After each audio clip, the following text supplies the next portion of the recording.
Muito boa noite a todos. Não sei se me estão a ouvir bem. Em primeiro lugar, quero agradecer o amável convite que me foi endereçado aos organizadores. Agradeço na pessoa do Major-General Rui Moura e passo a compartilhar a tela. Então, basicamente, começo por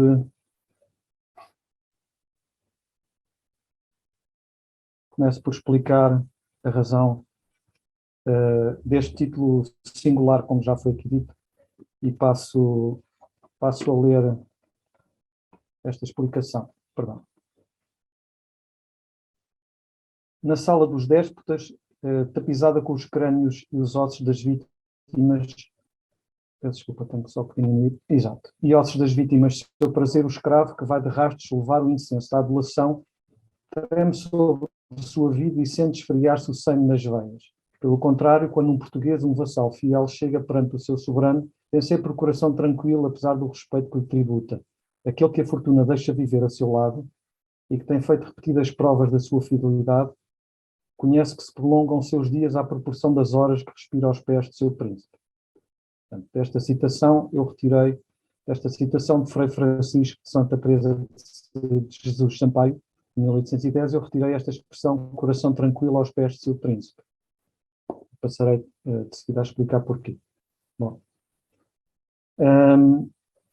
portanto, esta oração fúnebre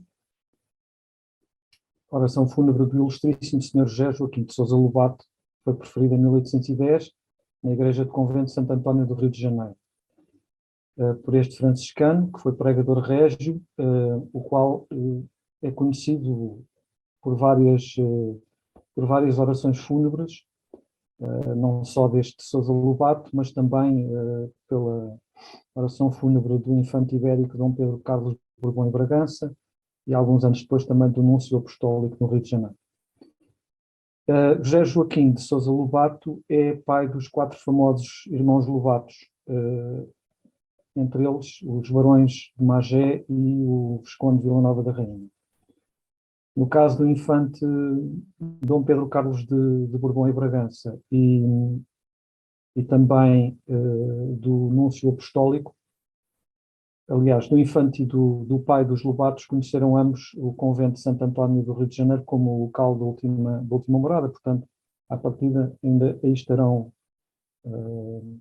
enterrados. Esta passagem da oração fúnebre foi escolhida porque Frei Francisco de Sampaio notabilizou-se enquanto figura de transição do antigo regime para a monarquia liberal de Dom Pedro I, não só como orador, mas pelas suas várias qualidades intelectuais que foram muito cedo na sua vida reconhecidas pela corte. Daí que tenha sido nomeado pregador da Capela Real, examinador da Mesa da Consciência e Ordens, teólogo da Nunciatura e vários cargos que são aqui explicados. Logo, a 26 de fevereiro de 1821, vai pregar também o amor que nutre pelas bases da Constituição do Reino Unido, Portugal, Brasil e Algarves. Vai se evidenciar também como esclarecido defensor desta solução independentista brasileira e também como íntimo companheiro de luta do futuro imperador. Porém, uns anos antes, quando vai pronunciar essa oração fúnebre, pela morte do patriarca dos Sousa Lobatos, ainda em 1809, as suas ideias políticas são, à época, naturalmente ainda tradicionalistas, no sentido absolutista, defensoras do trono e do altar. E é por isso é que eu escolhi este título para escolher esta passagem da oração fúnebre para título desta palestra e também para título do livro que conto ter pronto em fevereiro de 2023 e que, no fundo, também vem no seguimento dos estudos que tenho dedicado a várias figuras luso-brasileiras, exatamente da alta domesticidade e da alta política. Bom, e então aqui nesta palestra proponho falar de figuras como Francisco Bento Maria Targini, José Egídio Álvares de Almeida, Joaquim José de Azevedo, João Diogo de Barros Leitão e Carvalhosa, que é uma das figuras representadas no quadro de Domingos António de Sequeira. Também Tomás António de Villanova, Portugal, bastante conhecido por quem estuda a história deste período, tanto portuguesa como brasileira. Francisco José Rufino de Sousa Lobato, que é exatamente cunhado do primeiro Visconde de Santarém, João Diogo de Barros Leitão e Carvalhosa. E também Manuel Francisco de Barros de Sousa Mesquita de Leitão e Carvalhosa, que é segundo Visconde de Santarém e que também está representado no quadro de Sequeira, como terei a ocasião de explicar. Então, outro aspecto que é necessário explicar é esta tipologia de validos, privados e cortesãos. Naturalmente é preciso recuar à transição da época medieval para a moderna, à questão dos cortesãos e das cortesãs, e que naturalmente na corte, na sociedade de corte, distinguem-se aqueles que mais se evidenciam pelas suas qualidades, pela ascensão social e política que essas mesmas qualidades lhes permitem adquirir. E Castiglione, no famoso livro do Cortesão no século XVI, estabelece como que um tratado compila normas ou uma gramática que sistematiza regras de comportamento. Sabemos bem que a história das sociedades europeias tem vários exemplos de mulheres e homens que, associados aos monarcas do Renascimento e do absolutismo, alguns ascendem à coroa, como Ana Bolena, Jane Eyre, ou ao poder como validos, entre os quais os cardeais de Richelieu e Mazarino, ou à condição de favoritos, como Madame de Montespan e de Pompadour, entre muitos outros. Os amigos dos reis tornam-se conselheiros, alguns validos, outros privados. E a questão dos serviçais da alta domesticidade, alguns com acesso aos espaços de intimidade diária e da rotina da governação, muitas vezes com acesso às secretarias de Estado e a outras funções que mais tarde, já na época moderna e na época contemporânea, vamos conhecer como secretarias de Estado e ministérios. Relativamente à questão da tipologia dos validos, tão cedo quanto os reinados de Dom Manuel I, Dom João III e Dom Sebastião, já se fala em validos como António Carneiro, Pedro Alcáçova Carneiro e o primeiro conde de Danha Nova. E também do jesuíta Martim Gonçalves da Câmara.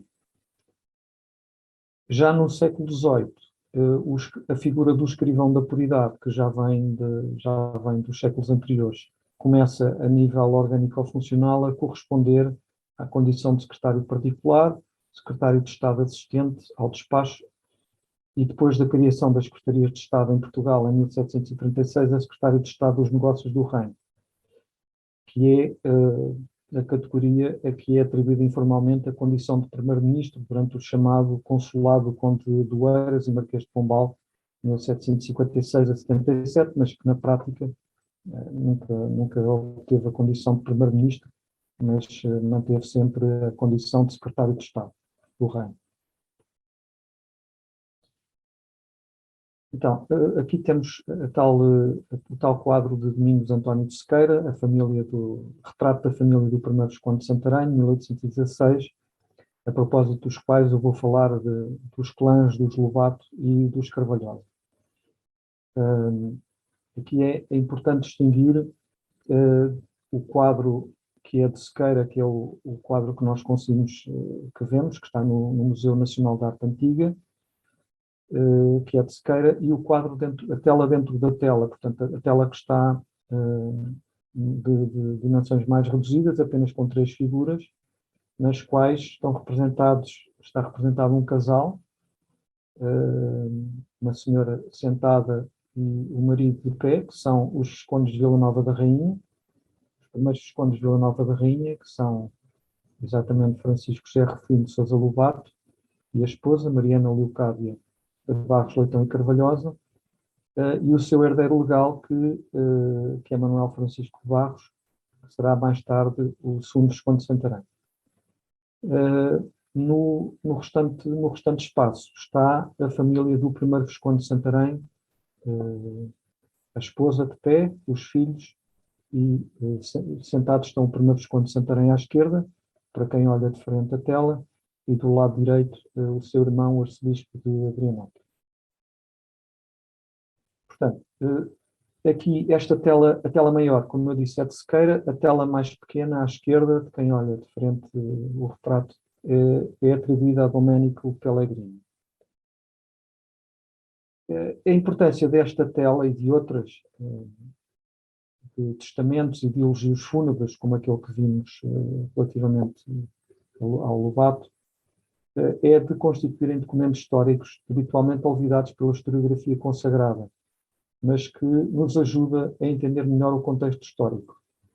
Por exemplo, na célebre tela que estivemos a ver, de Domingos António de Sequeira,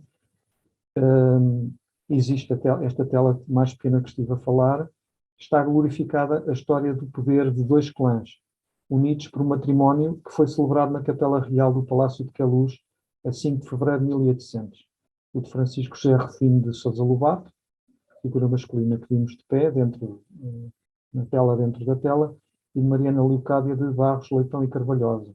São exatamente os primeiros viscondes, os primeiros barões e viscondes de Vila Nova da Rainha, títulos atribuídos em 1809 e 1810.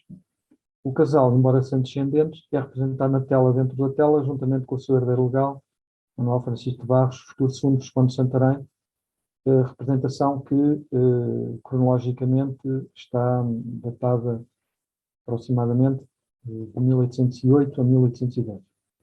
Quanto à tela principal, trata-se de uma representação familiar ampliada nuclear.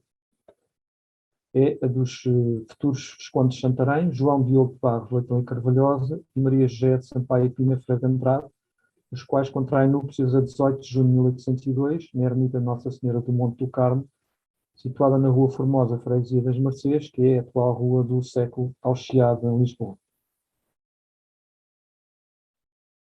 Passemos então a falar um pouco sobre João Diogo de Barros, Leitão e Carvalhosa, o primeiro Visconde de Santarém, que é exatamente uma das figuras, um dos amigos de Dom João, que, como sabemos, é uma figura de regente e de rei ainda bastante vilipendiada, e que ainda nos oferece muita informação.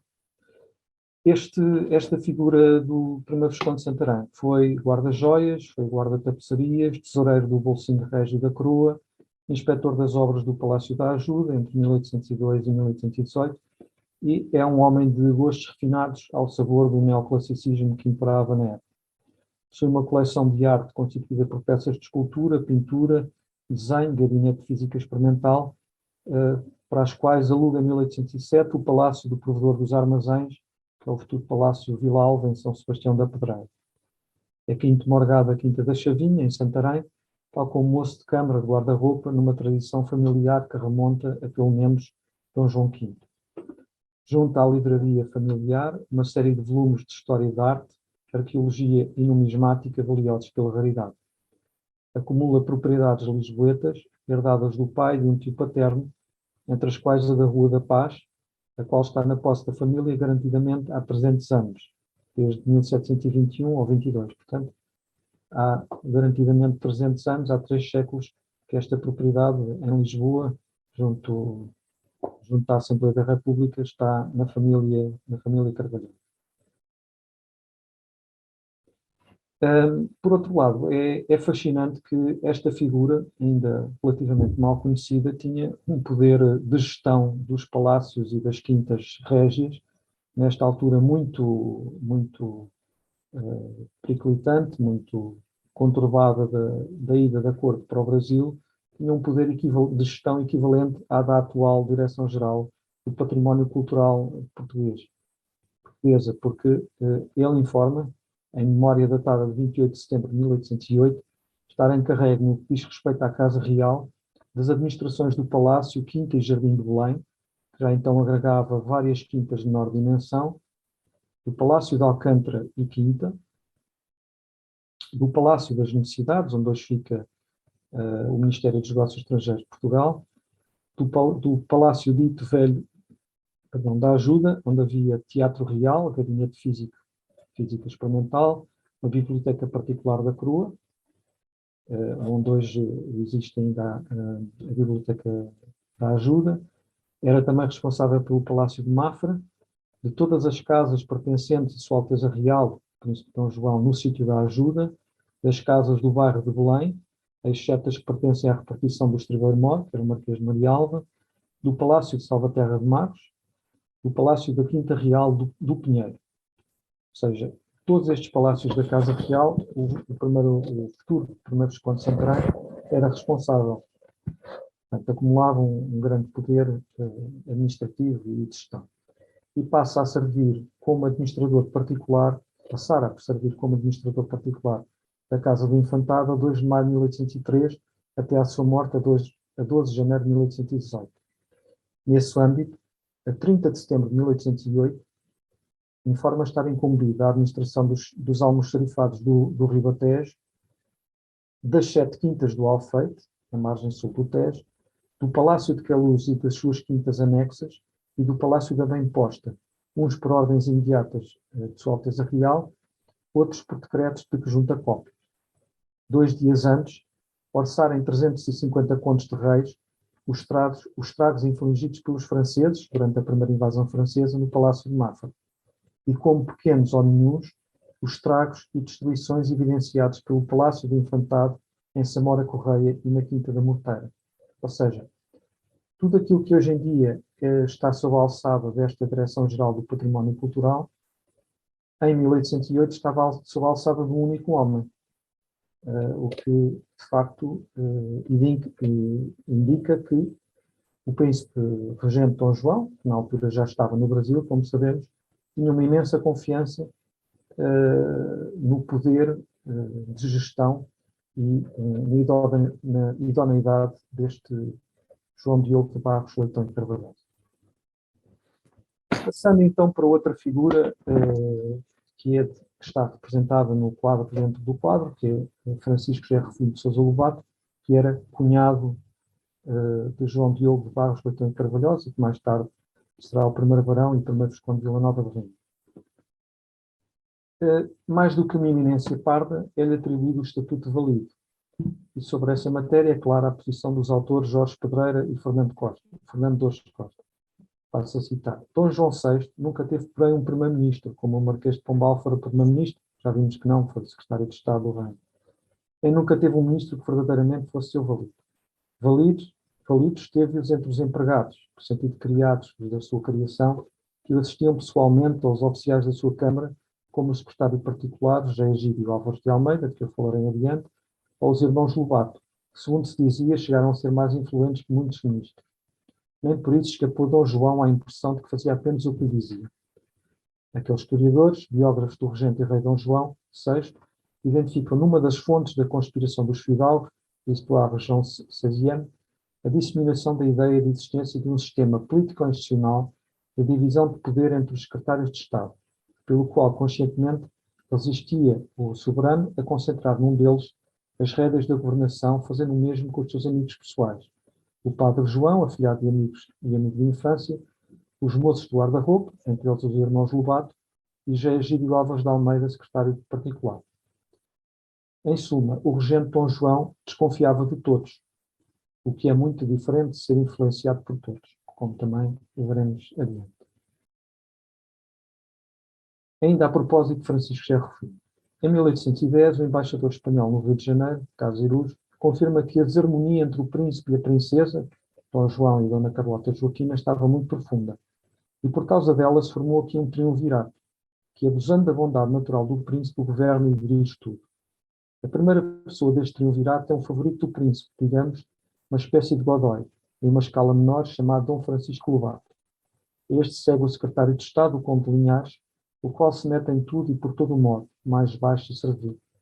Ministro de Inglaterra, Lord Strangford, de cujo este governo é um obediente servidor, mais que um aliado, aproveitando-se da facilidade que lhe dão as circunstâncias políticas para exercer uma influência limitada, tem-se consolidado tanto quanto a política das pessoas pode influir na política das coisas, por sua adesão a partir dos outros dois. Cartas 1000 e 1810. Na verdade, a influência de Francisco Gerro Filho deveu-se à sua personalidade, carisma e capacidade de desempenho e uma quantidade considerável de funções administrativas. Terá sido amante do regente e rei Dom João VI, segundo fontes hoje dificilmente contestadas, de Raul Brandão a Joaquim Vieira. Porém, não existe uma relação de simples causa e efeito entre a bissexualidade de Dom João e o protagonismo deste valia. De 1800 a pelo menos 1816, Francisco Gerro Filho de Sousa Lobato, muitas vezes com a esposa, Mariana Leocádia, soube criar dissensões e uniões entre Dom João e Dona Carlota Joaquina, aproveitando-se disso para ganhar poder e prestígio, aliás, como Godoy fez em Espanha com o rei Carlos IV e a rainha Maria Luísa. No Brasil e em Portugal, desempenha as mesmas funções do que o cunhado, o primeiro Visconde de Santarém, que fizeram em Portugal, ascendendo, além disso, a tenente-general do exército português. Portanto, esta figura do primeiro Visconde de Vila Nova da Rainha é uma figura a quem, aliás, é atribuída, ainda sem provas fundamentadas, em minha opinião, a paternidade do famoso amigo do imperador Dom Pedro I, Chalaça,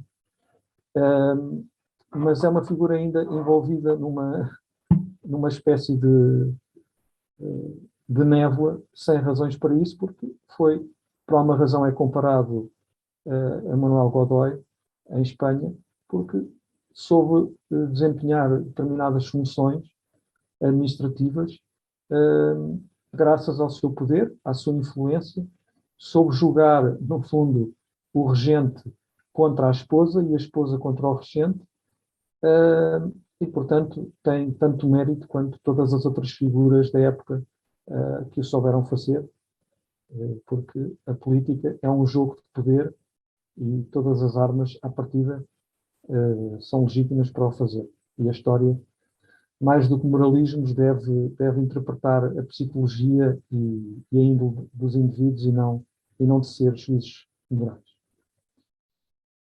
Outra figura que está representada no quadro dentro do quadro, e que aqui vemos já numa outra idade, em 1821, é o segundo Visconde de Santarém, aqui representado em Paris, portanto, numa altura em que já estava em Portugal e no Brasil em plena Revolução, o Brasil já é independente, e o segundo Visconde de Santarém, como contra-revolucionário, refugiara-se em Paris. Manuel Francisco de Barros e de Sousa, de Mesquita, de Leitão e Carvalhosa, sucede ao pai enquanto senhor do Morgado da Chavinha, em Santarém. Também desempenha uma série de cargos da alta domesticidade, é moço de câmara do príncipe do Brasil, Dom Pedro de Alcântara, futuro rei Dom Pedro IV e futuro imperador do Brasil, Dom Pedro I, de 1807 a 9, mas vai-se notabilizar enquanto homem de letras, enquanto estadista, enquanto diplomata e memorialista político. Vai passar, tal como várias outras figuras, para a alta política. Desempenha em Portugal as funções de guarda-mor da Torre do Tombo, sob Dom João VI, Dom Pedro IV, Dom Miguel I, Dona Maria II e Dom Pedro V. Isto é, entre 1824 e 33 e depois entre 42 e 56. É cronista do Reino também. É ministro do Reino, interino da Marinha e Ultramar e oficioso assistente ao despacho, sob a regência de Dona Isabel Maria, irmã de Dom Pedro IV e de Dom Miguel, em junho de setembro de 1827, e é ministro dos Negócios Estrangeiros e inspetor-geral dos Correios e Postas sob o reinado de Dom Miguel I. Para além disso, para além da política, é conhecido historiador da diplomacia de Portugal, autor do famoso quadro elementar, e é fundador da cartografia científica mundial, responsável pela defesa da prioridade dos descobrimentos portugueses no âmbito da expansão europeia dos séculos XV e XVI. Portanto, em Portugal é talvez não, é mesmo uma das principais figuras de alguém que, nascendo numa esfera e num contexto de alta domesticidade, passa para aquilo que poderíamos significar alta cultura e alta política. Muita da sua documentação manuscrita está espalhada pelo Arquivo Nacional da Torre do Tombo, pela secção de reservados da Biblioteca Nacional de Portugal e por alguns outros arquivos portugueses, incluindo o da família, estando a ser, neste momento, ultimado um guia histórico-patrimonial. Passando agora para outra figura, Joaquim José de Azevedo, primeiro Visconde de Rio Seco, em Portugal, e primeiro Marquês de Jundiaí. É muito interessante porque, sendo uma figura também próxima do primeiro Visconde de Santarém, vai firmar-se este homem como importante dos dois lados do Atlântico, o que não acontece com o primeiro Visconde de Santarém, que fica sempre em Portugal, mas acontece, por exemplo, com o Visconde de Vila Nova da Rainha.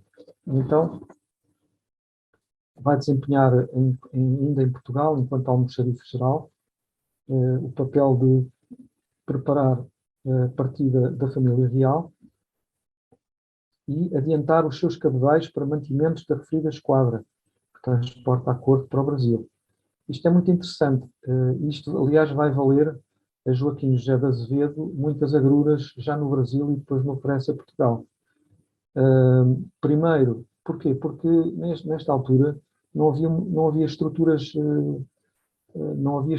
financeiras que permitissem adiantar o financiamento necessário para pagar os mantimentos, sobretudo numa altura de crise. E, portanto, vai ser este homem, graças aos seus capitais próprios, a fazer. Por causa desse adiantamento, no Brasil, é nomeado sucessivamente escrivão dos filhamentos, tesoureiro da Casa Real, almoxarife dos Passos Reais, todos estes cargos que são aqui descritos.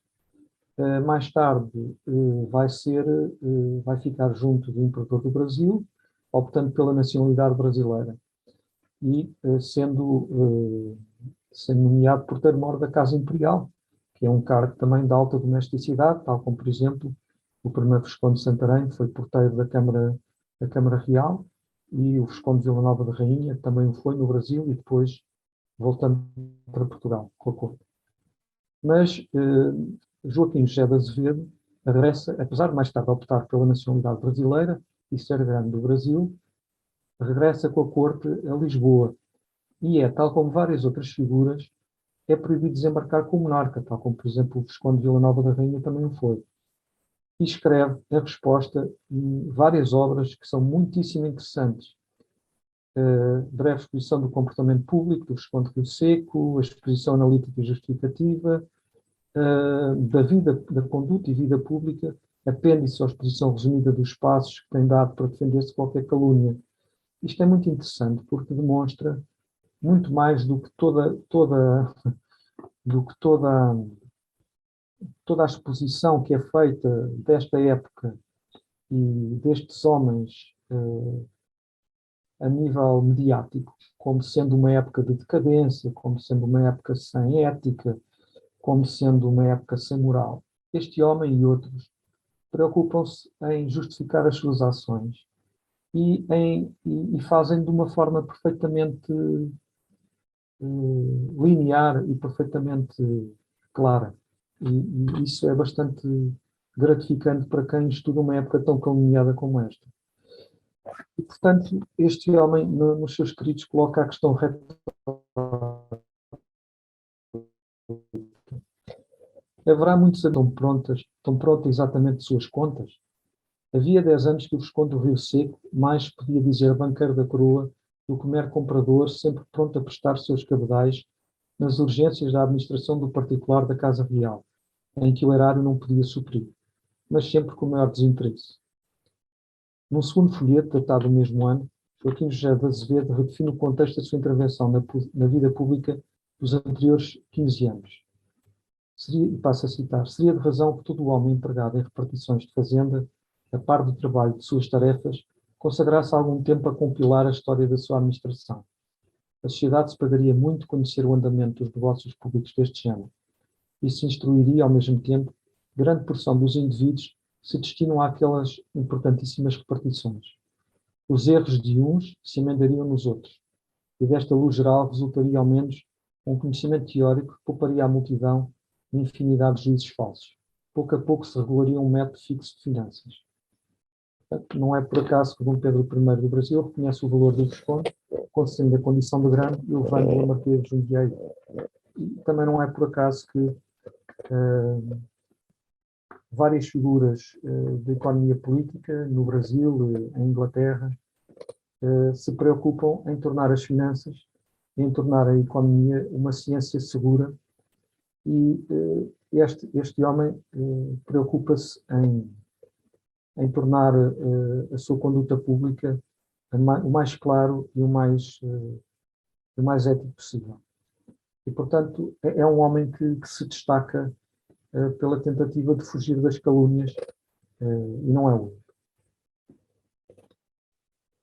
Outro homem que se destaca como amigo de Dom João nos bons e maus momentos, e como um homem que o faz dos dois lados do Atlântico, é Francisco Bento Maria Targino, barão e visconde de São Lourenço. Começa como escrivão da Fazenda Real desde 1776, portanto ainda no reinado de Dom José. Já no Brasil passa a conselheiro da Fazenda, adquirindo o título de membro do Conselho. É tesoureiro-mor da Casa Real, portanto, já no Brasil adquire um protagonismo bastante elevado. E, claro, isto vale, tal como acontece com Joaquim José de Azevedo, o ser alvo da chacota pública. E, segundo um dos narradores da época, diz à boca cheia: furta Azevedo no passo, Targino e furta no erário, o povo aflito carrega pesada cruz no Calvário. É claro, e depois o facto de ser acusado de ser absolutista também não lhe terá facilitado a vida, porque já se sabe que qualquer ideologia que não fosse preponderante na época também não facilitava a vida de qualquer funcionário público. Não regressa a Portugal depois da Vila Francada, com o fim do vintismo, e este filho de italiano, caixeiro e guarda-livros da Casa Comercial, que muitas vezes era a maneira de se entrar na carreira diplomática, mas que era um homem ilustrado, que é tradutor de Pope, publicando em Paris O Paraíso Perdido de Milton, em verso português, acaba por morrer, tal como vários dos seus compatriotas nestes períodos conturbados dos reinados de Dom João VI, de Dom Miguel e de Dom Pedro I, na capital francesa.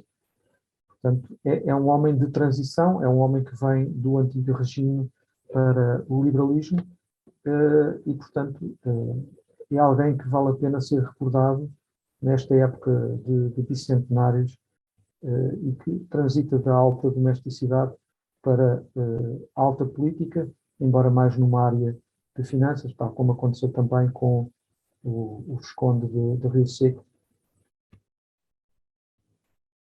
Outra figura, esta sim mais na área da alta política e da diplomacia, foi o barão Visconde e Marquês de Santa Marta, José Egídio Alves de Almeida.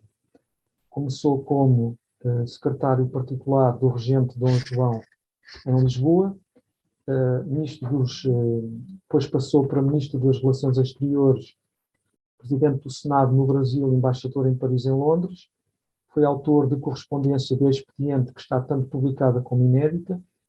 É uma das figuras que vimos apontadas pelos biógrafos de Dom João VI como o seu valido, assim como o Visconde de Vila Nova da Rainha.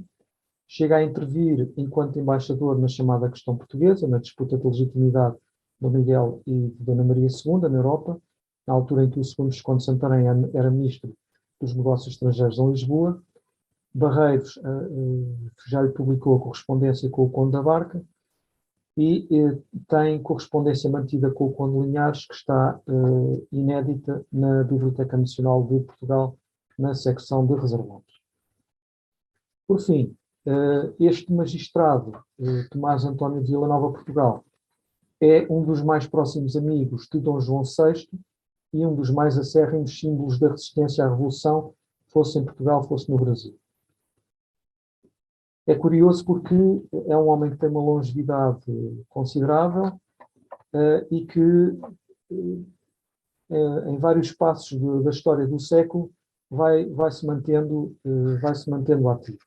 Por exemplo, a 18 de agosto de 1807, João Diogo de Barros Leitão e Carvalhosa, o futuro primeiro visconde de Santarém, que servia de secretário do Infantado, participa num Conselho de Estado alargado, atuando como intermediário entre Dom João e Tomás António de Vilanova Portugal, a propósito de pareceres pedidos sobre a viagem do príncipe herdeiro para o Brasil.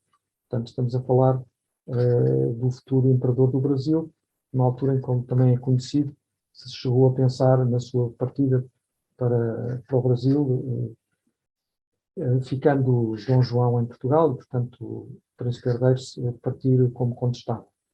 Por outro lado, a historiadora portuguesa Isabel Nobre Vargas identifica Tomás António Vilanova Portugal e outra figura, João Severino Maciel da Costa, que não falo aqui, como exemplos dos ministros e conselheiros régios que se pronunciam contra o regresso da corte a Portugal. Possivelmente uma das causas para que não lhes seja permitido acompanhar o rei no desembarque em Lisboa, proibição ocorrida a 3 de julho de 1821. Portanto, em conclusão, temos aqui 7 figuras de amigos de Dom João. Isto porque,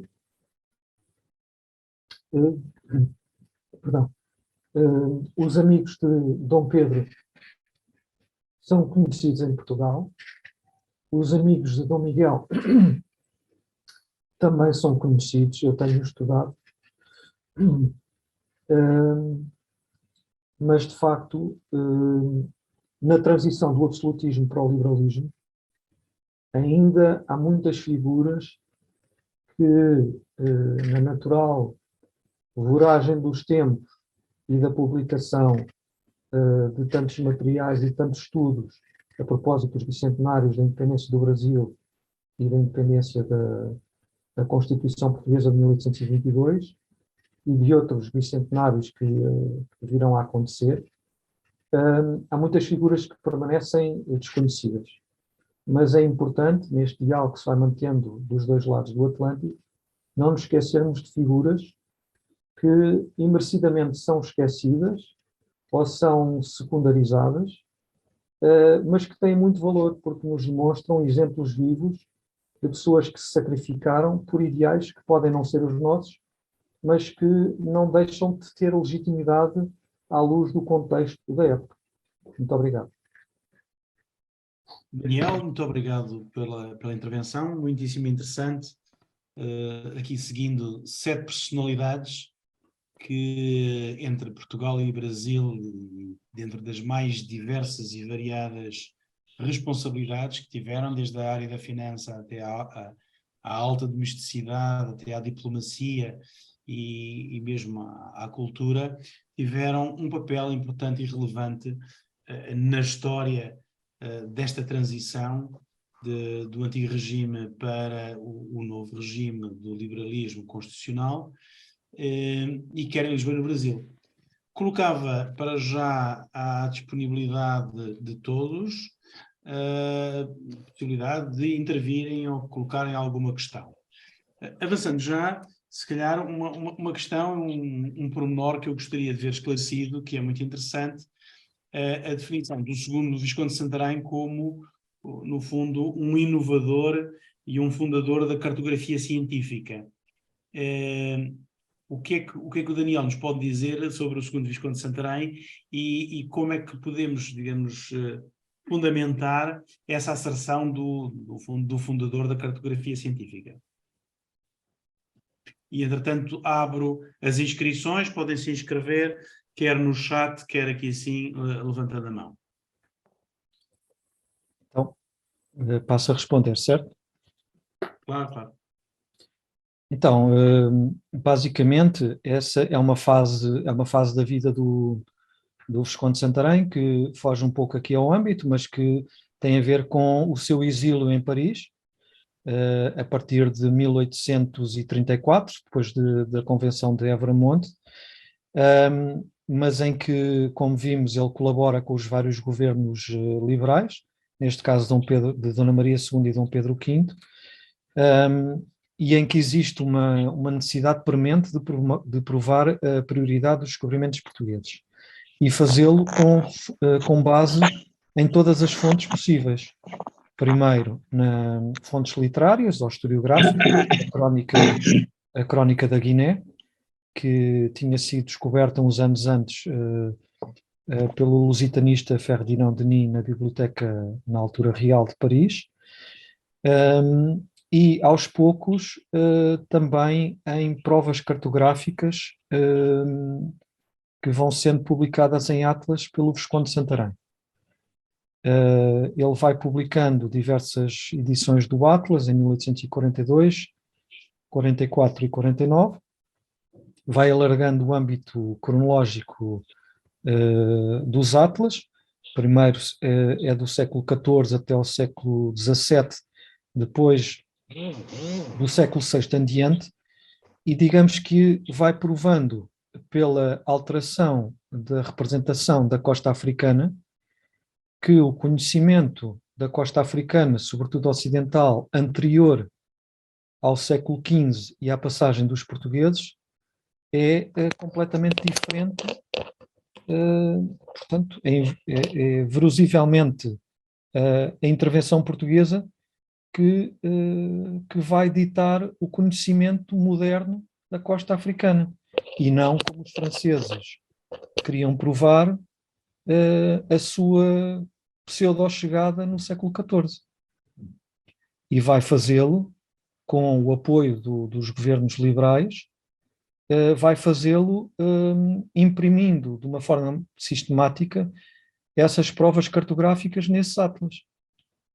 Portanto, pode-se dizer que foi graças àquilo que tinha aprendido no Colégio dos Nobres, àquilo que era o seu próprio estudo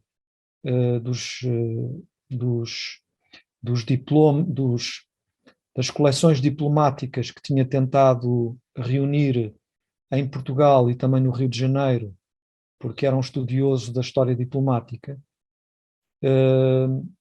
que depois vai aplicar no estudo da cartografia e vai fazê-lo de uma forma tão sistemática e tão incontestável que os seus atlas ainda continuam a ser importantíssimos e a ser considerados como pioneiros na atualidade, e o seu papel continua a ser incontestado, embora hoje em dia se diga que não foi ele que cunhou o neologismo cartografia. Isso já não é tido, isso já não é considerado como verdade científica, mas de facto é considerado como quem fundou a cartografia científica mundial, porque antes dele ninguém tinha elevado a cartografia a uma prova científica indisputada.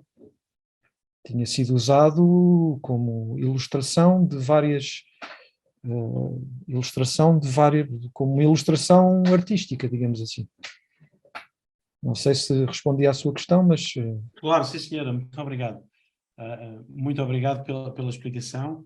É interessantíssimo todas estas figuras, na realidade, são multifacetadas. Portanto, além de proximidade com a Casa Real, todos eles, quer pelos vistos também na cultura e na cartografia, como é o caso do exemplo do segundo Visconde de Santarém, são pessoas altamente letradas e são pessoas do mundo. Muito bem, obrigadíssimo, Daniel. Eu não sei se alguém quer fazer alguma intervenção. Se não, então avanço eu com uma pergunta e com uma questão também muito que o Daniel nos poderá esclarecer.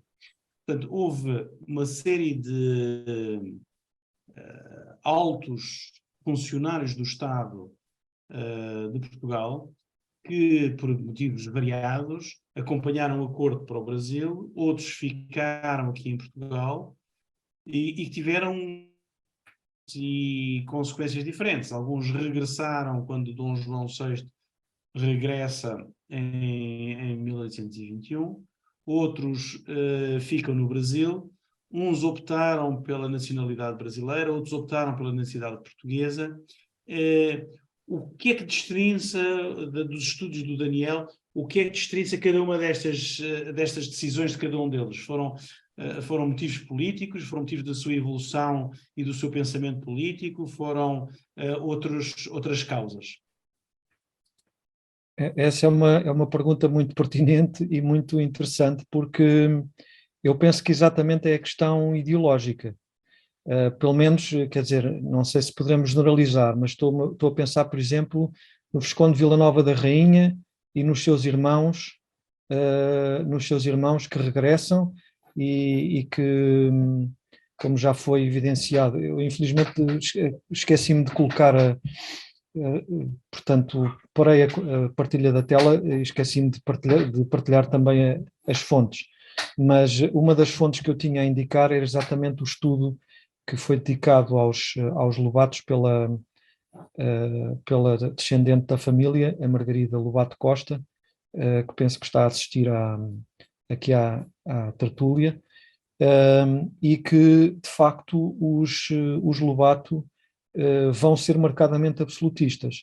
Portanto, eles vão regressar a Portugal, vão ser impedidos de desembarcar em 1821, embora isso por si só não queira significar que todos aqueles impedidos de desembarcar fossem absolutistas, porque uma das figuras mais notórias que se faz ser impedido de desembarcar vai ser o Marquês de Palmela, na altura Conde de Palmela. E, portanto, sabemos que era liberal dos quatro costados. Mas os Lobato voltaram e eram absolutistas, ou vão ser absolutistas mais tarde. Outras figuras, como o Rio Seco, vêm para Portugal, mas depois voltam. Mas, por exemplo, o filho, o segundo Visconde, fica em Portugal. Eu penso que já na altura era claro quem iria optar por Dom Pedro e quem iria optar por ficar em Portugal, digamos assim.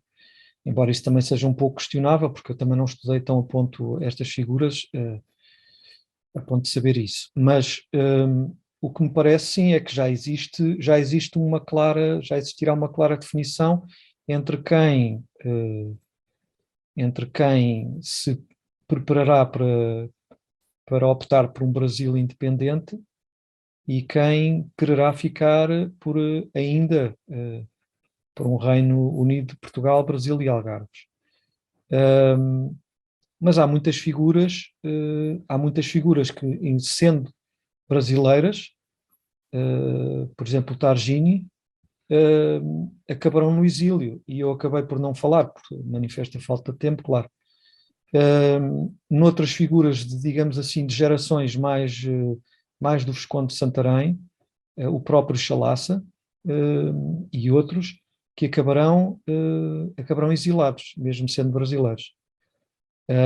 Portanto, muitas vezes a questão de ficar em Portugal ou de ficar no Brasil e optar pela nacionalidade brasileira, naturalmente isso depois também não tem a ver, e o próprio liberalismo, como sabemos, tem muitas nuances, e o próprio absolutismo tem muitas nuances. Portanto, há aqui o que eu acho que é interessante, e a sua questão também vem muito nesse sentido, é que optar por ficar ou não no Brasil tem a ver com ideologias, mas dentro das ideologias, como sabemos, e Oliveira Martins também demonstra isso muito bem no seu Portugal Contemporâneo, também há muitas ramificações, há muitas fações, e as fações estão sempre a lutar umas contra as outras, sejam os amigos de Dom Pedro, sejam os amigos de Dom Miguel, sejam os amigos de Dom João.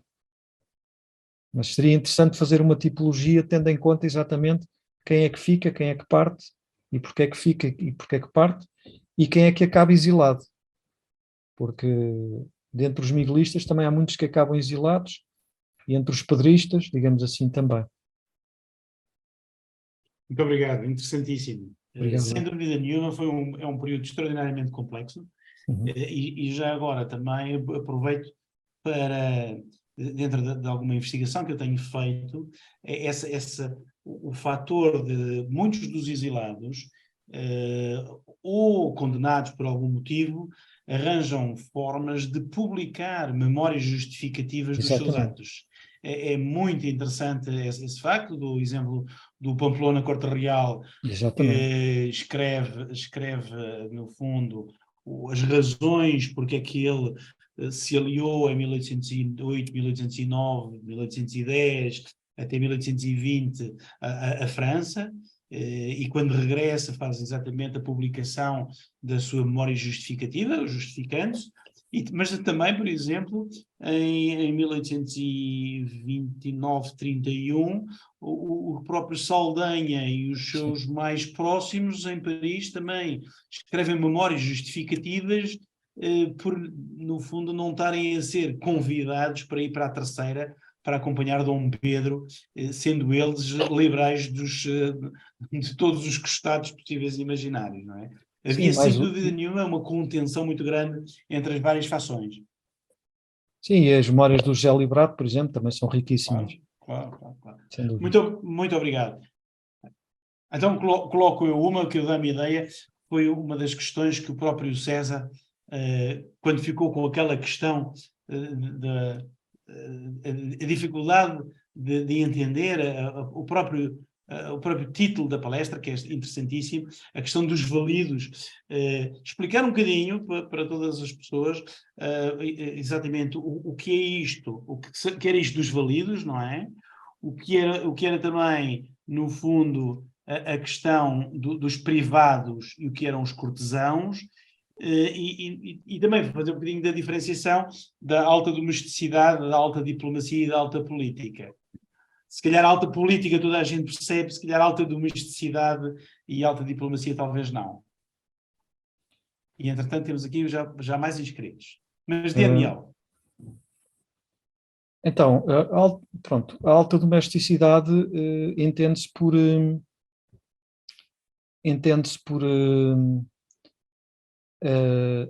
os camareiros que, junto do rei, podem ser, assim, no fundo são as figuras que, na intimidade do rei e da família régia, tanto podem ser grandes do reino, como não ser, e que, no fundo, servem o rei enquanto seus criados, mas que essa proximidade lhes permite ganhar um ascendente e um conhecimento da personalidade do monarca, que de facto muitas vezes os distingue do mero cortesão, que é a pessoa que vive na corte, e que lhes permite ter privança, não é? Daí se falar em privados, e muitas vezes lhes permite ser o valido, embora o valido, na altura em que falamos, se fala em o valido já tenha caído, já seja um pouco um lugar comum.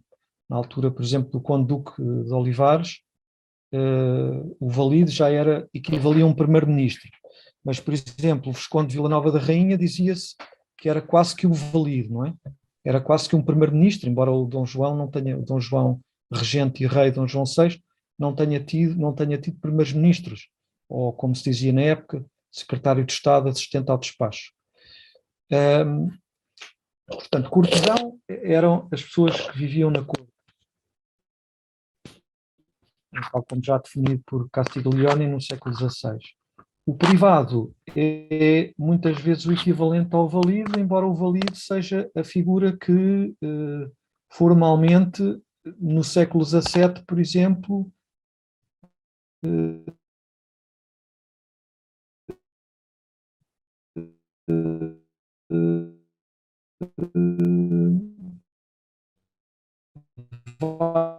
vai assumir um papel mais formal de primeiro-ministro, se é ou não apropriado, que é interessante utilizá-la, porque também é um pouco discutível falar-se em primeiro-ministro quando se fala em Pombal. Aliás, Tanto assim é que o facto de se falar em primeiro-ministro, no caso do secretário de Estado do Reino, que foi Pombal, gerou um terrível erro, que hoje em dia é praticamente impossível de emendar, que é pensar-se que quem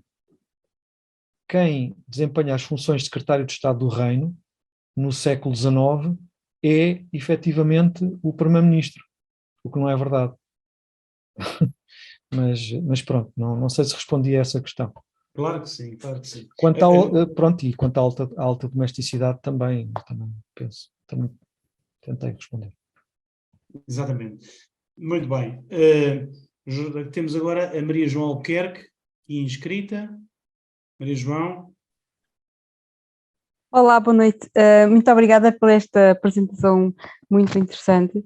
Eu só queria fazer uma pergunta. Eu não fixei qual era o Visconde, qual deles era, mas o que estava responsável pelo património, que na sua apresentação até assemelhou com funções parecidas com o atual DGPC. E falou que ele tinha a responsabilidade sobre a Biblioteca da Ajuda. E eu queria saber se quando depois a corte vai para o Brasil, se é ele que é o responsável por fazer todo o embalamento da biblioteca e a sua, portanto, e todo o seu transporte para o Brasil, e se foi produzido algum inventário durante essa ação. Boa noite, obrigado pela sua pergunta. Não, ele esteve responsável pelo espaço do palácio, não esteve responsável pela biblioteca. Eu estou-me a recordar que existe correspondência com um homem que desempenhava funções na Academia das Ciências, que é o Alexandre, penso que é o Alexandre António Vandelli, será?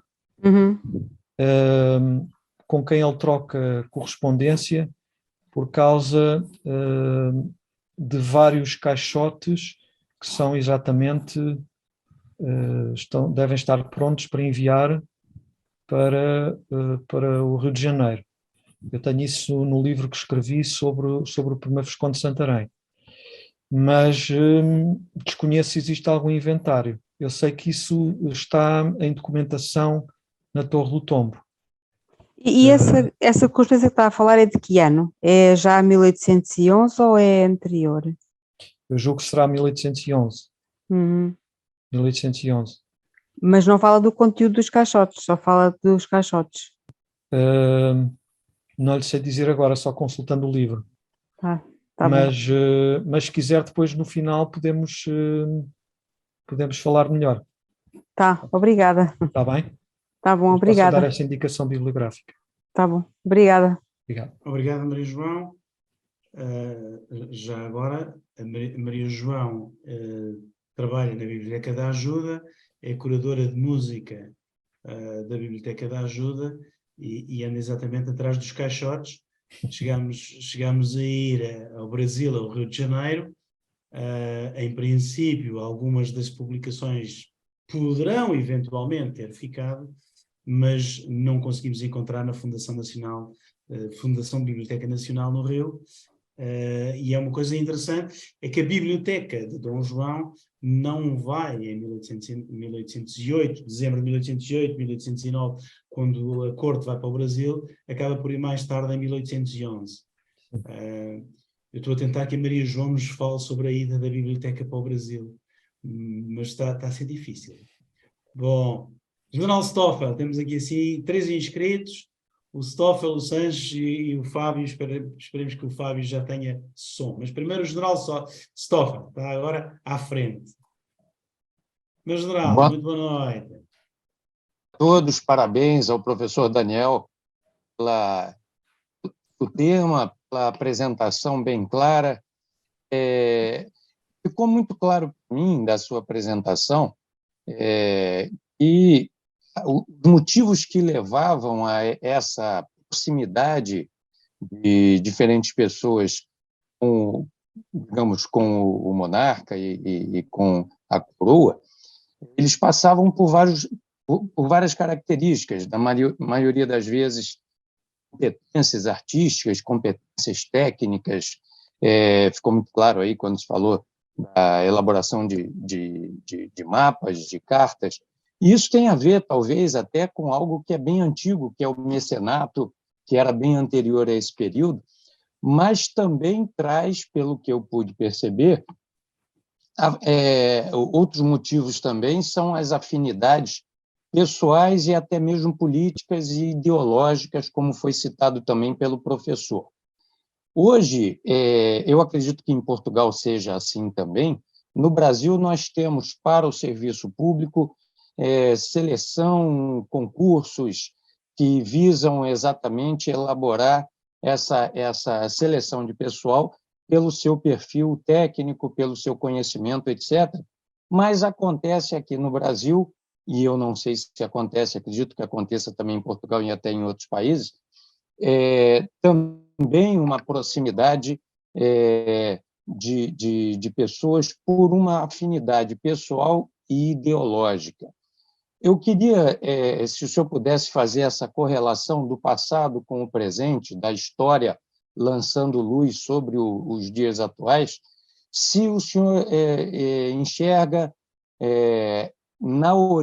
nessas práticas de proximidade das pessoas ao poder e à coroa, no Brasil e em Portugal, a origem, talvez, do que vemos hoje dessa proximidade das pessoas, que muitas vezes não tem exatamente um perfil técnico, tem mais uma proximidade ideológica e pessoal. Muito obrigado. Obrigado, Sr. General.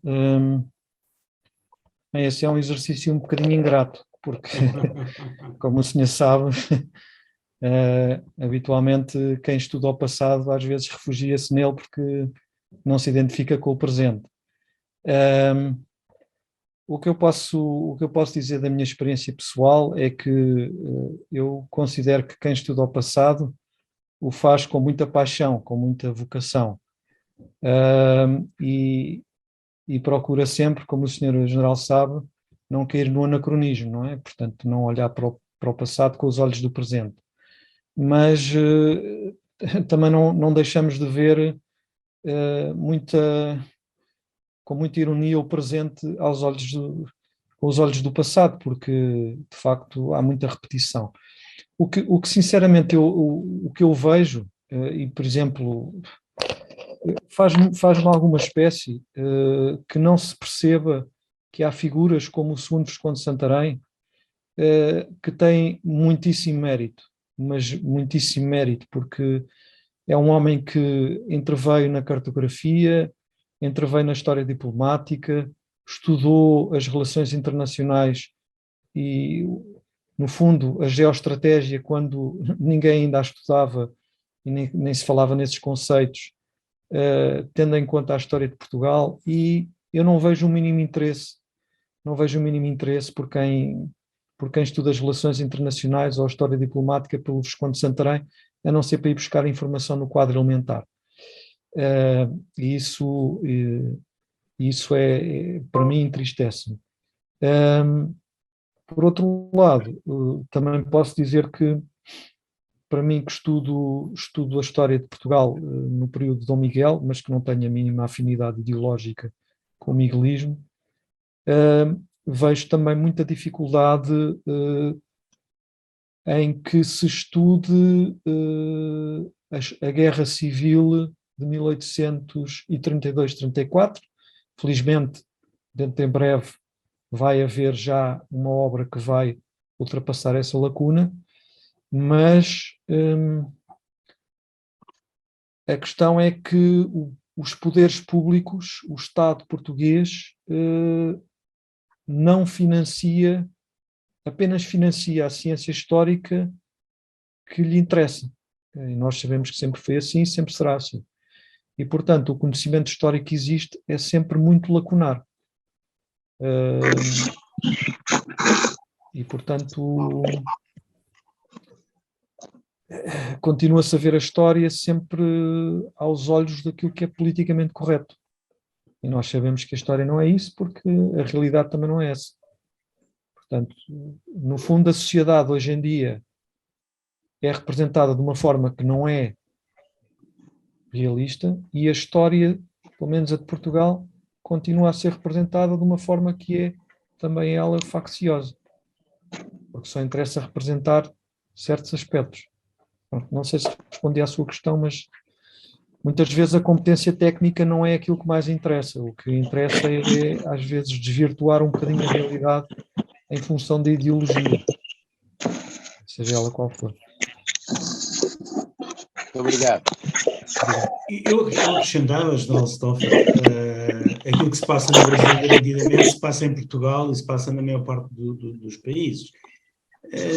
Na realidade, os decisores, sejam eles decisores políticos, em lugar de destaque ao nível da governação dos países, tendem, obviamente, a escolher para os seus mais próximos, não é? Tendem a escolher quem conhecem, primeiro aspecto, aspectos de lealdade pessoal, mas também de lealdade ideológica, o que não quer dizer que às vezes essas pessoas não são escolhidas pessoas com extraordinário valor. Obviamente que em Portugal chamam-se chefes de gabinete ou os assessores. O chefe de gabinete é o mais próximo, os assessores são aqueles que estão um nível abaixo e que se dedicam a estudar determinado tipo de matéria mais precisa. São normalmente pessoas muito próximas dos ministros, dos secretários de Estado, o que não quer dizer que não sejam pessoas com extraordinário valor. E na época, garantidamente, a mesma coisa acontecia, não é? Havia pessoas e proximidades com a Casa Real que eram, digamos, potenciadas e motivadas, e alguns até eram, digamos, mais tarde beneficiados com algumas posições políticas ou mesmo elevados a títulos de nobreza, o que não quer dizer que não fossem pessoas extraordinariamente competentes em determinado tipo de matérias. Muito bem, Fábio, esperemos ter já o som ligado. Petrópolis, somos todos ouvidos. Sim, um bocadinho longe, mas é o oceano, é o Atlântico que temos aqui no meio. Tive que trocar o computador. Agora está melhor. Tem que falar mais próximo do computador. Mas só exemplificando o que você acabou de dizer, General Rui, nós tivemos aqui no Brasil, no governo Getúlio Vargas, 3 assessores muito próximos deles, que simplesmente se odiavam porque tinham ideologias absolutamente opostas. Gustavo Capanema era marxista, Filinto Miller era nacional-socialista e Oswaldo Aranha era americanista completo. Mas eram homens de tamanha competência nas suas áreas que Getúlio os equilibrava dentro da sua equipe, né? Apesar deles simplesmente nem se falarem uns com os outros, né? Primeiro, respondendo a sua pergunta, aqui em Petrópolis está tudo muito bem, graças a Deus, apesar desse tumulto que está o país. Estamos com clima lisboeta aqui, estamos dormindo com 3 cobertores já quase em dezembro. Coisas do clima. Professor Daniel, não se preocupe com o General Stoffer, que ele é um bom jogador de xadrez, ele sabe fazer essas perguntas que colocam a gente na parede mesmo. Eu estou acostumado com ele já. Ok. Excelente pessoa. Mas, já pegando o carona no que o Stoffer perguntou, ele acabou me ajudando. Como o General Rui falou, eu moro em Petrópolis, eu sou historiador. Petrópolis foi construída para ser a capital do Império Reserva, e assim o foi durante todo o Segundo Império, e depois, durante grande parte da República, também uma capital. Petrópolis respira história e respira poder político. Isso significa uma palavra só: vaidade. Fechado. Na época, o regente Dom João VI e depois o rei Dom João VI estava no Rio de Janeiro, como o senhor disse, com seus amigos, conselheiros, pessoas que ele confiava. Em determinado momento, franceses foram expulsos de Portugal. Lisboa tinha que ter uma administração. Só que essa administração passa a ser regenciada do Rio de Janeiro. Como funciona essa relação entre Lisboa e o Rio de Janeiro até a volta do príncipe em 21? Ela é harmônica? Ela é antagonista? Talvez por causa dessa dicotomia tenha tido as revoluções no Porto? Ok, obrigado pela sua pergunta, que dava para uma tese de doutoramento, não é? Preferia a pergunta do general Stoffel, era Aprendi mais com fácil. ele. Mas pronto, aquilo que eu posso dizer é o seguinte, essa matéria está estudada, mas eu vou apenas dar 2 exemplos. Um exemplo que eu estudei, que é o seguinte, o primeiro Visconde de Santarém, João Diogo de Barros Leitão e Carvalhosa, é um homem, não apenas por ter sido pai do segundo Visconde de Santarém, portanto ter criado as condições para que ele se tornasse, como já foi dito por historiadores como Jorge Borges de Macedo e Oliveira Marques, o principal historiador português dos anos 40, de 1840, mesmo na altura em que Alexandre Herculano estava a dar os primeiros passos. Foi, de facto, o primeiro Visconde de Santarém o homem que soube preservar todo o património régio na altura da primeira invasão francesa, das primeiras invasões francesas, e administrá-lo até à sua morte em 1818. E isto conseguindo muitas vezes que a própria regência de Lisboa não lhe levantasse obstáculos muito sérios, tal como levantava, por exemplo, ao Marechal-General William Carr Beresford, porque já está, por exemplo, na biografia que foi dedicada pelo seu descendente, publicada em 2020, está provado que até quando o Beresford estava a combater os franceses em Espanha, as tropas portuguesas e também as inglesas, às tropas portuguesas e inglesas faltava tudo, desde comida, roupa, armas, porque a regência em Lisboa tudo fazia para sabotar esse esforço de guerra. O Visconde de Santarém, ou o futuro Visconde de Santarém, conseguia ter a inteligência política suficiente para que isso não lhe sucedesse.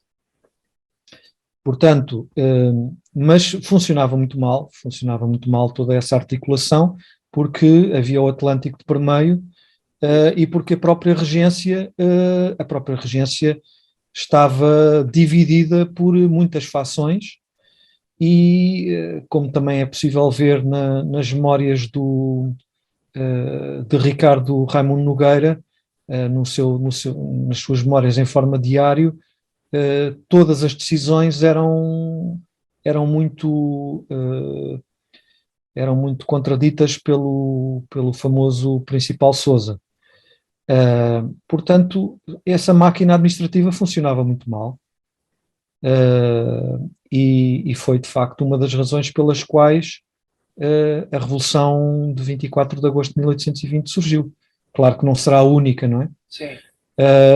O facto de Beresford se manter em Portugal também foi uma das principais razões para que tal sucedesse, mas havia figuras como o próprio Visconde de Santarém, que era um homem do neoclassicismo, um homem ilustre, um homem, portanto, um homem cultivado, que era amigo de Beresford, e o próprio filho, o segundo Visconde de Santarém, um homem que viveu em Paris, considerava que era indispensável o Beresford organizar o exército português, porque o exército português era incapaz de se manter enquanto estrutura. Portanto, consideravam que era indispensável que existisse um homem com uma vara de ferro para manter o exército português com uma estrutura sólida, porque senão ele sucumbia à mentalidade antiga regime, que era uma mentalidade de milícias. Portanto, um rei no Brasil que não queria regressar, uma estrutura em Portugal completamente aniquilada pela política de terra queimada dos ingleses e por uma regência que se autodestruía, dificilmente poderia acabar noutra solução que não a da Revolução Vintista, não fosse a ambição de Beresford ir ao Brasil buscar mais poderes, não é? Obrigado. Se Beresford não tivesse saído de Portugal, talvez tivesse, mas mais tarde ou mais cedo aconteceria o mesmo, com certeza. Vaidade. Vaidade, tudo é vaidade. É verdade. Mais poderes e mais dinheiro, essencialmente, para alimentar o exército. Exatamente. Também estávamos exatamente nessa fase. Bom, Exatamente. estamos a atingir quase o nosso limite de tempo. Temos 2 inscritos. Agradecia que fossem muito sintéticos nas perguntas e nas intervenções, tá bem? E fecho aqui assim as inscrições. Portanto, eu tenho primeiro o Sanches e depois o Alcim Brasil, tá bem? Sanches, muito Boa noite, professor. Muito obrigado pelas suas palestras, pelo seu ensinamento. Uma dúvida que me ficou. Todo esse grupo próximo ao monarca, próximo à regência, civis, todos eles letrados, todos eles pessoas de vasto conhecimento. Não tinham militares nesse grupo de próximos ao rei? Porque o senhor acaba de nos dizer das dificuldades do exército. Não havia amigos militares ou militares amigos? Muito obrigado. Obrigado pela sua questão, é uma questão muito interessante. Tanto destes 7, o único que ascendeu na hierarquia militar do exército foi o Visconde de Vila Nova da Rainha, que chegou a tenente-general do exército. Contudo, tanto quanto se sabe, nunca combateu. Aliás, chegou a governador da Fortaleza de Santa Cruz, da Barra de Guanabara. Mas assentou praça em Lisboa, mas nunca terá combatido.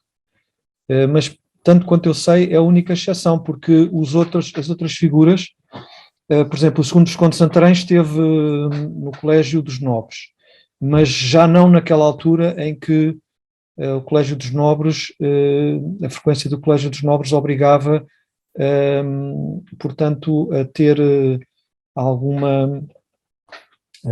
um currículo com alguma frequência de exercícios militares, como sucedeu quando foi a instituição fundada em 1761.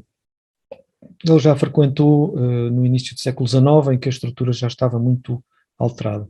Portanto, para responder à sua questão, só o Visconde de Vila Nova da Rainha. Se houvesse um estudo mais alargado, por exemplo, eu escrevi um artigo em que estava incluído um almirante, o Barão de Rio da Prata, e portanto aí sim, mas aí não se pode considerar como um amigo tão próximo, é uma figura que não esteve tão perto de Dom João.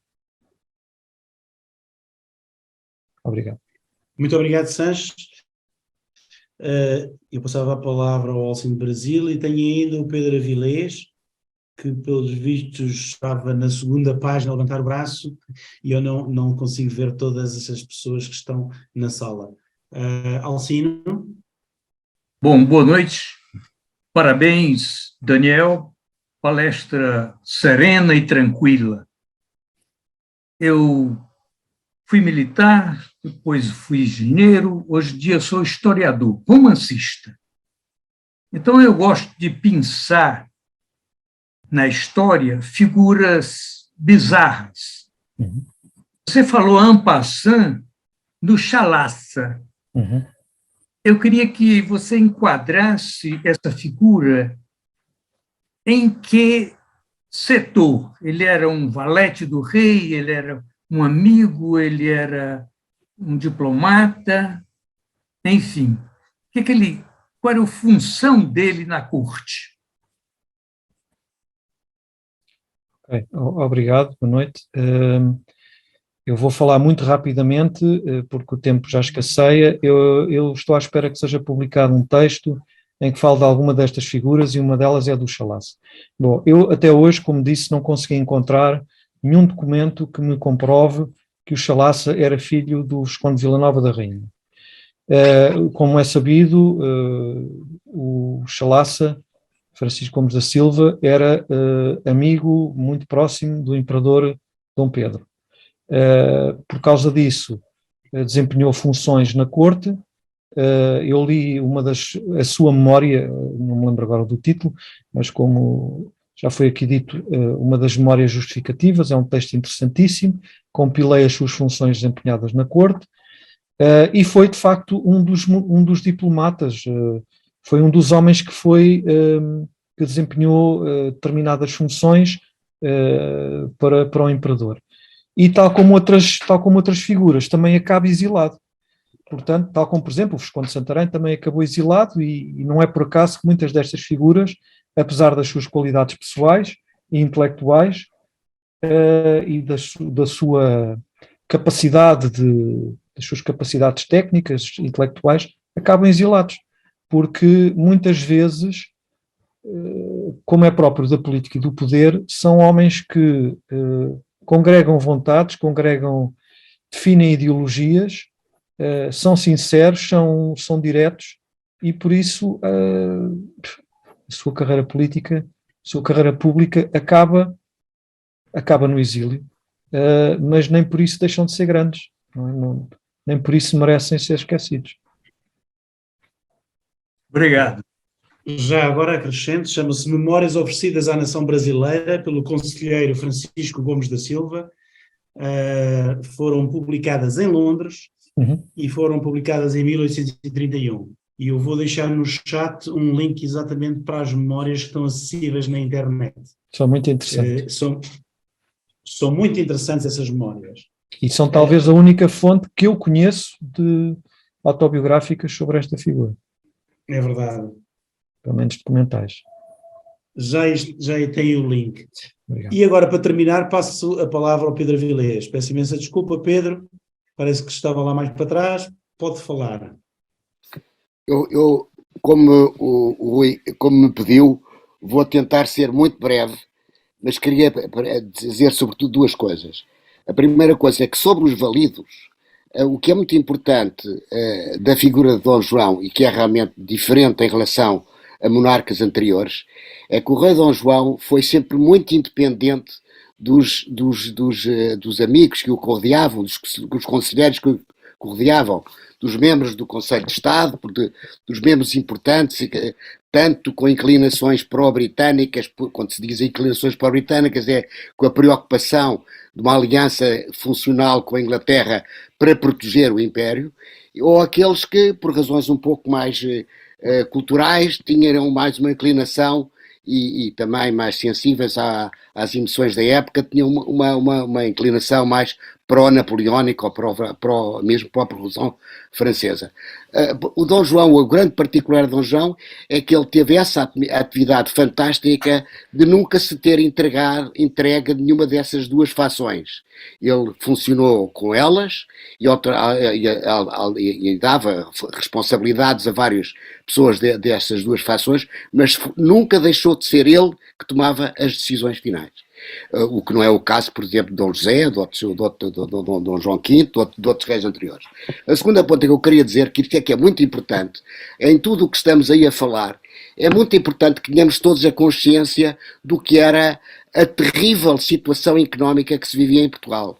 Quer dizer, Portugal, primeiro com o facto de a guerra napoleónica ter cortado a atividade mercantil, primeiro com a hostilidade francesa e a ocupação de Portugal, e portanto, de repente, toda a economia nacional e, sobretudo, tanto os direitos alfandegários como a atividade de toda a burguesia mercantil estava perfeitamente arruinada com a falta de dinheiro. Era isso que vai explicar, portanto este facto fundamental explica depois várias coisas. Explica, por exemplo, essas dificuldades em a regência de Lisboa dar o apoio material aos exércitos, porque não tinha dinheiro, pura e simplesmente viviam com uma terrível dificuldade financeira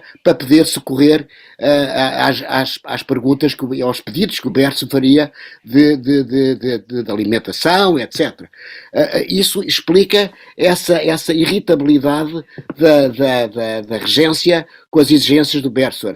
E é isso também que vai explicar depois a Revolução de 1820, porque é uma coisa que poucos autores ainda falam nisto, a Revolução de 1820 não é verdadeiramente uma revolução ideológica ou sobretudo uma revolução liberal. A verdadeira revolução liberal é aquela que vai ter lugar depois, após a guerra de 1830 a 34, em que esse liberalismo vai ser imposto pelo exército português. A Revolução de 1820 é, sobretudo, uma revolução da burguesia portuguesa revoltada com a situação económica que Portugal vivia e a qual, evidentemente, como todos aqui compreendem, era devido a Portugal deixar de ter tido o monopólio do comércio do Brasil. E isso portanto, é a base de todos os problemas, e a corrupção da autoridade política do antigo regime, etc., vai ser tudo corrompido por causa esse facto económico fundamental. Eu só achava que era importante que todos tenhamos consciência que é isso que vai representar e vai explicar muitos dos comportamentos políticos, mais propriamente do que grandes opções ideológicas. Sim, mas já Obrigado. agora deixe-me dizer que Francisco Gerro Rufino de Sousa Lobato é exatamente o valido que aparentemente, segundo a história, vai fazer com que Dom João não seja independente, porque se o acusam de ser o amante de Dom João, com certeza que aí não há grandes opções por parte de Dom João. Em relação a Beresford e à regência, se o próprio Beresford considera que existe traição e que os membros da regência deveriam ser enforcados, não parece seja uma questão de falta de liquidez, não é? Portanto, aliás, no livro que o Sr. Autor publicou sobre o estudo biográfico, isso está bem claro, porque eu li o todo, li as 500 páginas todas, e está bem claro que, de facto, as atitudes da regência roçavam a traição, não é? Portanto, deixar os soldados portugueses sem mantimentos, sem armas, por vontade de que, de facto, Beresford fosse substituído por um oficial português ou por um oficial estrangeiro, não é? E na pior, tinha que ser por outro oficial estrangeiro que fosse do agrado dos regentes. Portanto, isso era pura traição, não é? Não tem muito a ver com questões comerciais, tem a ver com uma vontade ideológica de que Beresford não servia. É a realidade económica subjacente. Fica bem claro, porque os próprios oficiais britânicos não gostavam de Beresford, porque Beresford estava a ser preterido, Beresford estava a deixar preteridos muitos oficiais que eram mais antigos do que ele. Isso é claro nessa obra. Doutor, Temos aqui um tema... Pedro. Doutor, desculpas, eu acho que isso são todas... Há sempre essas cancãs e tudo, mas a realidade... Isso é próprio do exército, como sabes, aqui vários por trás de tudo isto é as dificuldades económicas com que Portugal vivia.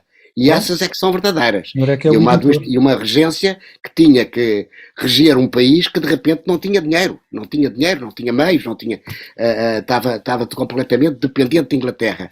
O Sr. deve ter consciência que até esta altura 80% do orçamento de Estado era pago pelos ingleses, porque nós não tínhamos. A regência não tinha. A regência vivia conseguia financiamentos que o governo inglês ia fazendo a título de apoiar o exército português e a guerra antinapoleónica. Portugal nem sequer conseguia transformar os tecidos para vestir o seu exército. Tinha que ir ao estrangeiro para o fazer. Era tal ineficácia, nem conseguia transportar. Quer dizer, é uma coisa polvorosa, mas enfim. Muito obrigado. Temos aqui um tema para uma futura tertúlia. É verdade, olha, essa biografia é muito interessante. Posso convidar o nosso amigo Marcus para falar exatamente do Beresford. Muito obrigado, doutor Daniel Estudante. Muito obrigado por ter aceito o convite para nos trazer este tema tão interessante, que garantidamente e garantiu até já bastante, quase 15 minutos para além do nosso tempo limite, aqui um grupo tão interessado dos dois lados do Atlântico. Agradeço também a todos os que estão presentes pelas vossas perguntas e participação, pela vossa presença. Voltaremos aqui a nos encontrar dentro de 15 dias mas para sabermos o que nos ainda vamos ouvir dentro de 15 dias a partir do Brasil, passo a palavra ao César. Muito boa noite a todos e despeço-me aqui a partir de Lisboa. César. Muito bem, muito bem. Eu aproveito para também dar meus parabéns ao Daniel pela fala, né? Como o Alcino comentou, uma voz leve, ele foi indo, né? E foi construindo uma contextualização histórica de elementos que, numa primeira instância, não parecem ser protagonistas, mas, na verdade, são aqueles que articulam todo o contexto daquela realidade, daquele momento histórico português, né? Parece distante para nós, mas eu, ao longo da fala do Daniel, fiquei aqui pensando, né, o quanto essas pessoas, dentro da sua, não vou dizer o termo ambição, mas da sua necessidade de colocação e territorialidade política, tentam, em algum momento, retificar sua narrativa, sua história, a partir de comunicados, ou afirmações, ou comunicações históricas para que a história vá se indo para um lado ou para o outro. Isso na narrativa oral, isso é um fato, mas o que me ocorreu é que, numa análise de narrativa histórica, mesmo a documentada, também tem essas forças que levam para uma narrativa que vai para um lado, às vezes não tão real quanto deveria ser, né? E só um trabalho bem aprimorado, como o que você tem feito, de pesquisa de mais de uma fontes que sejam até antagônicas, conseguem trazer uma realidade mais próxima de nós, mesmo à distância. Então, te agradeço muito por isso. Eu queria aproveitar e apresentar a próxima tertúlia, então. Ela vai ser aqui do Brasil novamente, ela vai acontecer daqui a 15 dias, e vai ter, a última que foi do Brasil, ela trouxe o nosso presidente do Instituto Histórico e Geográfico de São Vicente, que falou sobre São Vicente. São Vicente fica na ilha de São Vicente, não é? E ele falou sobre a metade dele da ilha. Eu achei que era conveniente convidar alguém para falar da outra metade, onde está a cidade de Santos, né? Então, para nos falar sobre Santos e os seus pioneirismos, que vai ser o nome da tertúlia, nós vamos ter conosco o Sérgio Williams, que é um jornalista, escritor e pesquisador, e que atua como presidindo o Instituto Histórico e Geográfico de Santos. Ele também é diretor cultural da Sociedade Humanitária, do Empregados de Comércio da cidade de Santos. Ele foi secretário adjunto da Prefeitura de Santos para a Cultura, escreve semanalmente nos jornais, no jornal local, aqui a Tribuna, uma coluna chamada Era Uma Vez, Santos, e foi diretor também da Fundação Arquivo e Memória da cidade de Santos de 2013 a 2021. Ele é uma pessoa muito ligada à cultura santista e que já há tempo havia sido provocado a participar aqui e dessa vez aceitou. Então é isso. Sem mais, eu preciso fazer uma última ressalva, que acho que eu peço a todos que embarquem nessa ressalva. Dia 21 agora é aniversário de uma pessoa fundamentalmente importante para a existência das tertúlias e para agregar todos esses amigos que temos aqui, que é o nosso querido Secomande, que hoje está lá em Porto Alegre, que eu espero hoje, depois da tertúlia, já comece as festividades de seu aniversário, mas em meu nome, em nome do Rui, acredito em nome de todos os presentes aqui, desejamos uma longeva existência e que continue conosco por anos a fio, ok? Sem mais... Obrigado, né? Obrigado, César. Eu agora não conto o tempo passado, não, eu conto para frente, eu tenho de 5 a 6 anos. Não, tem mais. Obrigado, hein? Obrigado mesmo. Um abraço a todos.